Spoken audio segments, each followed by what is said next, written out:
So for today's content guys, tayo ay maglalagalag na naman. Pero hindi ko alam kung saan ang destination, malalaman ko pa yan mamaya. Medyo nagmamadali lang ako guys, kaya puputulin ko muna yung video at mamaya ko na itutuloy. See you! At eto nga guys, tinataha ko na naman yung landas patungo sa lugar ng aming pupuntahan. Medyo inabot na nga lang ako ng gabi.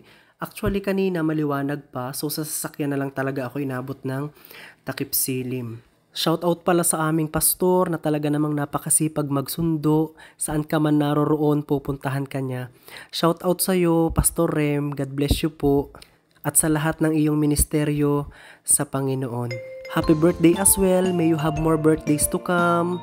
May the Lord bless you abundantly, especially your physical health, upang mapaglingkuran mo pa po ang ating Panginoon sa mahabang panahon. So habang nga guys naglalakbay kami patungo sa lugar na aming pupuntahan ay may nakapukaw ng aking atensyon. Nakapukaw talaga, napakalalim namang managalog. Ako'y nagandahan doon sa pailaw ng building na iyon at talaga namang nagsasayawan, inamoy magpapasko na naman. And syempre, for the content na din naman, ay di aking binidyohan. So guys, nandito na kami sa aming destinasyon. Eto, papasok na kami. Kaway-kaway po! Hello!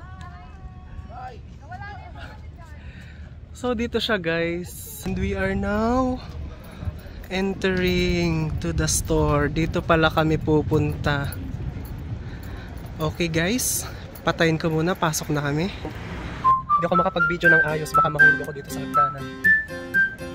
Rice terraces pala to. Bakit busy ang lahat? Anong meron?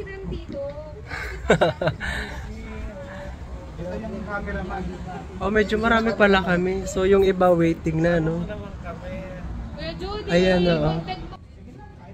Overviewing pala yung labas. Nandito kami sa rooftop. Ayan siya. So meron daw mga event dito mamaya. Sana maabutan pa namin. Yun guys, let me show you a quick tour dito sa lugar na aming pinuntahan. Para siyang mini park na may mga kung ano-anong paninda. May mga coffee shop din. Ramadan kasi ngayon kaya hindi pa siya nagbubukas. Later on magbubukas na din siya. So ganyan siya.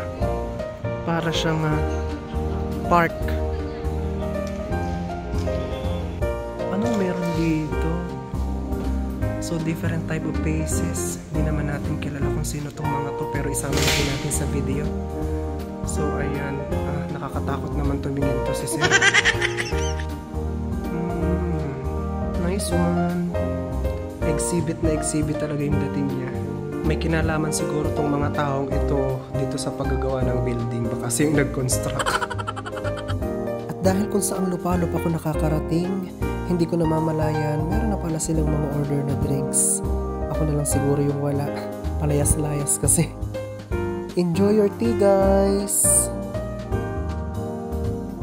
For the total summary of aming paglabas, ito pala yung aming fellowshipping ng aming BS group. So we're having this once in a while to tighten our relationship with the Lord and to our brethren as well. And at this moment guys, we are along the road. Pauwi na din po kami. Siguro dito ko na din po tatapusin yung aking video. Thank you for watching. God bless you all po.